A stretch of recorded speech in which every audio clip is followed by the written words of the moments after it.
Like करें, हमारे channel को सब्सक्राइब कर बेल आइकन जरूर प्रेस करें हमारी न्यू वीडियो सबसे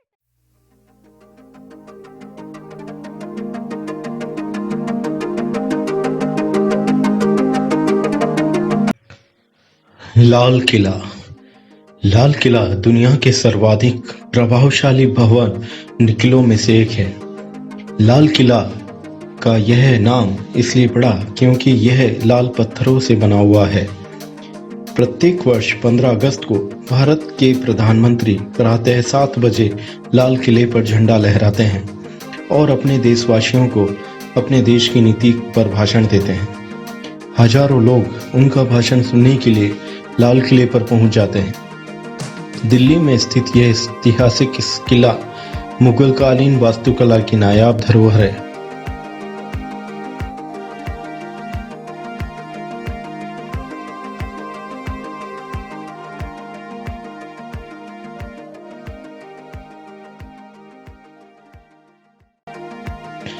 भारत का इतिहास भी इस किले के साथ काफी नजदीकी से जुड़ा हुआ है।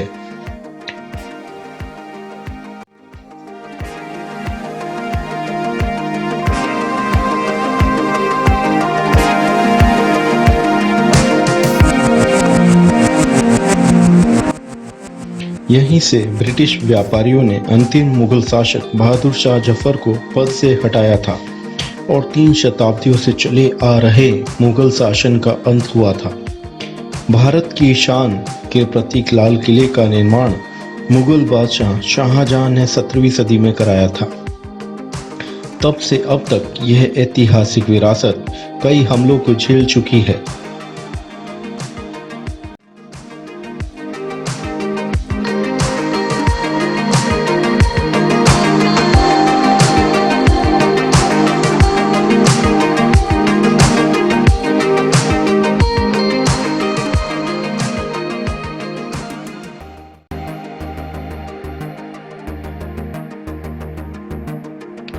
आजादी की लड़ाइयों का भी लाल किला साक्षी रहा है।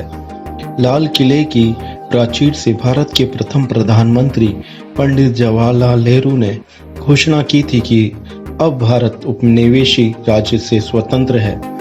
यह भारत की राजधानी नई दिल्ली से लगी पुरानी दिल्ली शहर में स्थित है। यह यूनेस्को विश्व धरोहर स्थल में भी चयनित है।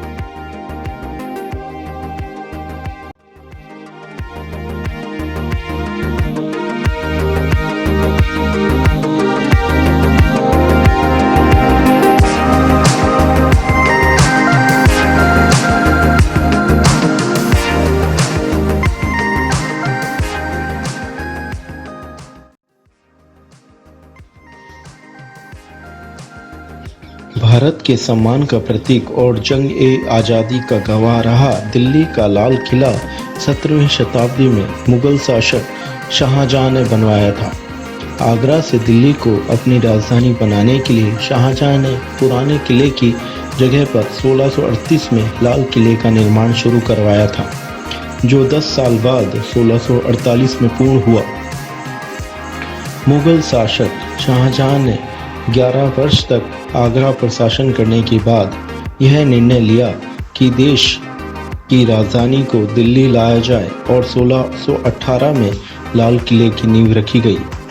वर्ष 1647 में इसके उद्घाटन के बाद महल के मुख्य कक्षों को भारी पर्दों से सजाया गया था। चीन से रेशम और टर्की से मखमल लाकर इसकी सजावट की गई थी। लगभग 1.5 मील के दायरे में यह किला अनियमित अष्टभुजाकार आकार में बना है। इसके 2 प्रवेश द्वार हैं, लाहौर गेट और दिल्ली गेट।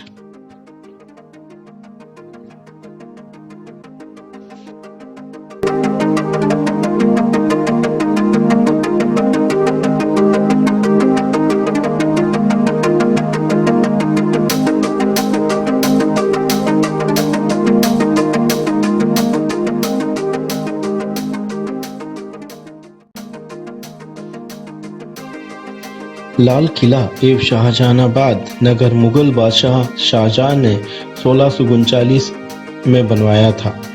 लाल किला मुगल बादशाह शाहजहां की नई राजधानी शाहजहानाबाद का महल था। यह दिल्ली शहर की 7वीं मुस्लिम नगरी थी। शाहजहां ने अपनी राजधानी को आगरा से दिल्ली किया। शाहजहां की नए निर्माण करने की महत्वाकांक्षा भी थी और इसमें उसकी मुख्य रुचि भी थी। लाल किले की योजना, व्यवस्था एवं सौंदर्य मुगल सृजनात्मकता का अनुत्तम उदाहरण है, जो शाहजहां के समय में अपने चरम उत्कर्ष पर था। कहा जाता है कि इस किले के निर्माण के बाद कई विकास कार्य स्वयं शाहजहां द्वारा जोड़े गए थे। विकास के कार्य औरंगजेब एवं अंतिम मुगल शासकों द्वारा किए गए। संपूर्ण विन्यास में कई बदलाव ब्रिटिश काल में 1857 का प्रथम स्वतंत्रता संग्राम के बाद किए गए थे। ब्रिटिश काल में यह किला मुख्य छावनी रूप में प्रयोग किया जाता था। स्वतंत्रता के बाद भी इसके कई महत्वपूर्ण भाग सेना के नियंत्रण में 2003 तक रहे।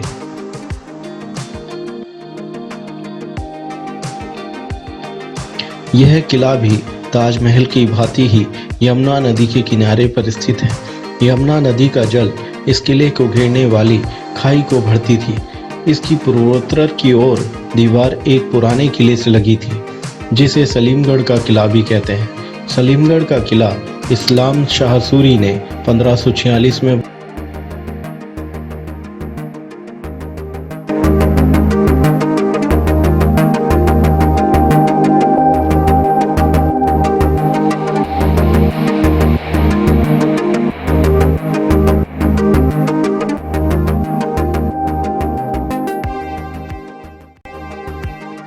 के अनुसार इसे लालकोट का एक पुरातन किला एवं नगरी बताते हैं, जिससे शाहजहां ने कब्जा करके यह किला बनवाया था। 12वीं सदी के अंतिम समय में लालकोट हिंदू राजा पृथ्वीराज चौहान की राजधानी थी। 11 मार्च 1783 को सिखों ने लाल किले में प्रवेश कर दीवाने आम पर कब्जा कर लिया था। नगर को मुगल वजीरों ने अपने सिख साथियों को समर्पित कर दिया। यह कार्य सरदार बघेल सिंह धालीवाल की कमान में हुआ।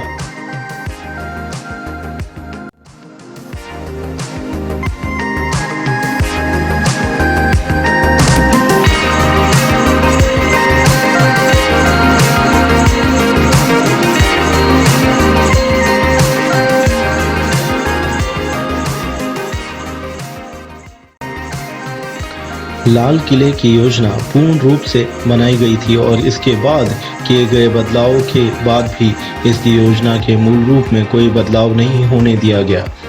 18वीं सदी में कुछ लुटेरों ने एवं आक्रमणकारियों द्वारा इसके कई भागों को क्षति पहुंचाई गई थी।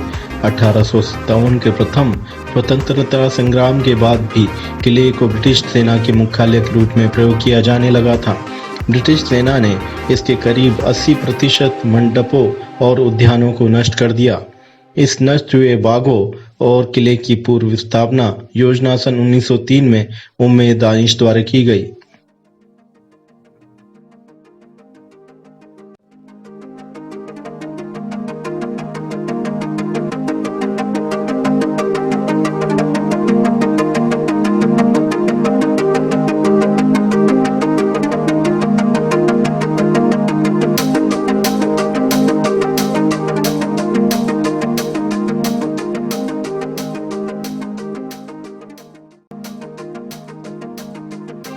लाल किले के वास्तुशिल्प निर्माण में प्रयोग में लाए गए लाल बलुआ पत्थरों के कारण ही इसका नाम लाल किला पड़ा।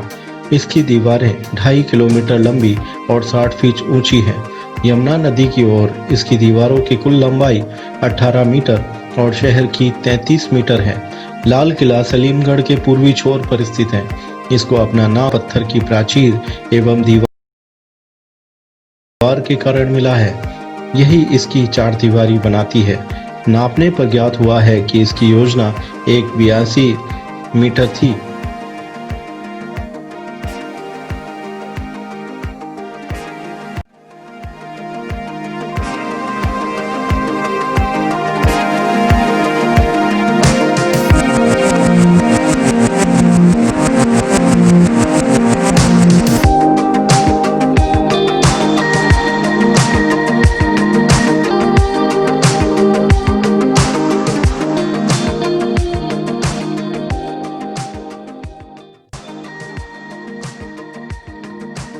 लाल किले में उच्च स्तर की कला का निर्माण है। यहाँ की कलाकृतियाँ फारसी, यूरोपियन एवं भारतीय कला का मिश्रण है, जिसको विशिष्ट एवं अनुपम शाहजहानी शैली कहा जाता है। यह शैली रंग, अभिव्यंजना एवं रूप में उत्कृष्ट है। लाल किला दिल्ली की एक महत्वपूर्ण इमारत है, जो भारतीय इतिहास एवं उसकी कलाओं को समय में समेटे हुए है। इसका महत्व समय की सीमाओं से बढ़कर है। यह वास्तुकला संबंधी प्रतिभा एवं शक्ति का प्रतीक है। सन 1913 में राष्ट्रीय स्मारक घोषित होने से पहले भी लाल किले को संरक्षित एवं परिरक्षित करने के प्रयास किए गए थे। लाल किले की दीवारें दो मुख्य द्वारों पर खुलती हैं, दिल्ली गेट और लाहौर गेट। लाहौर गेट इसका मुख्य प्रवेश द्वार है। इसके अंदर एक लंबा बाजार है, चट्टा चौक है, जिसकी दीवारें पर दुकानें कतारों से लगी हुई है। इसके बाद एक बड़ा खुला हुआ स्थान है, जहां यह उत्तर दक्षिण सड़क को काटती है। यही सड़क पहले किले को सैनिकों एवं नागरिकों से महल के भागों में विभाजित करती थी। इस सड़क का दक्षिणी छोर दिल्ली गेट है।